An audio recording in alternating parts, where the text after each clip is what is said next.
Gladstone primary teachers will walk out of classes next month during a week of rolling strikes after rejecting a 9.3% pay rise over 3 years. Their union says the pay is too low to attract and keep teachers, and class sizes and workloads are too high. Today at Auckland's Gladstone Primary, a bad case of laryngitis left them a teacher short, with apparently not a relief teacher to be found anywhere in the city. Now that meant that Carly Oliveira, Mrs O to her students, was left to corral 2 full classes of kids rather than the usual one. Mrs O's 5 and 6-year-olds are great with numbers. 1, 2. They need to be because there's a few extra students on the mat today. Okay, we're going to call the roll. Remember, this takes a little while because we've got to do 2 today. Roll call rolls on. Kia ora, Chanel. And on. Kia ora, Mrs O. Kia ora, Emily. Good morning, Mrs O. And on. Kia ora, Arlo. Kia ora, Mrs O. Emily, bottom. And on. Good afternoon, Ruby. Good afternoon, Mrs O. Good afternoon, Ethan. Oh, Ethan's outside. Good afternoon, Nico. There are 40 here today, and the reason being is my colleague who I usually co-teach with, she's sick with laryngitis today, and we couldn't get a reliever, so it's me. No relief teacher? No, we've got a few in the school at the moment that were already pre-booked, but we tried everything to find someone, but no one took the job. So instead of splitting the class amongst my team, which is the other option, so they would get 5 or 6 children each, we just decided that it was better for the children to not split the class, and we just all being a little bit flexible around here and making it work. Checkpoint gets to work verifying the numbers. 18, 19. So how many people in Mrs O's class today? 20? No. 30? No. Usually around 24. So from 24 to 40. Yeah, it's a bit of a workload. Is that stressful?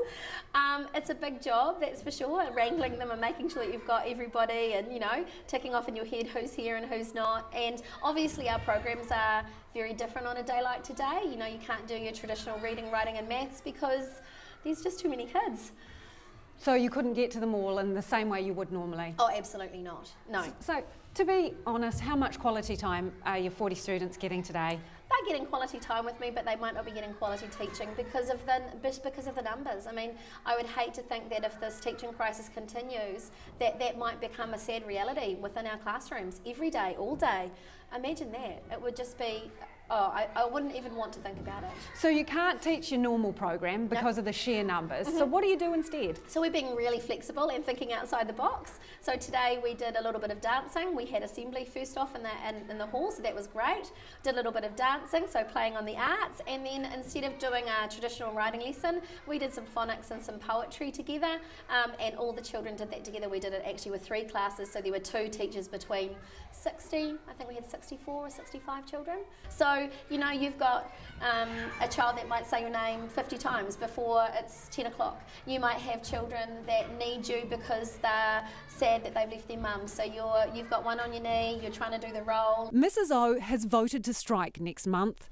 Obviously with trepidation. None of us have voted in a way that we just want more money, or it's not a flippant thing that we're dealing with at the moment. It's a really big issue.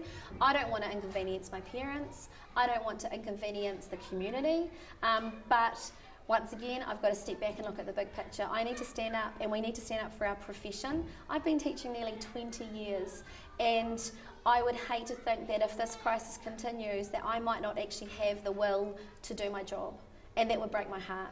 I love my job, and I know many, many, many teachers are in the same boat, and we're all passionate and we're all hardworking. We know all of those things, but we've got to look at the bigger picture. We've got to look at the future of our profession, and that's what this campaign's all about. If you're wondering, I talked to Mrs O during her lunch break, and Checkpoint can confirm there were indeed 40. 5 and 6-year-olds under Mrs O's watch this Friday.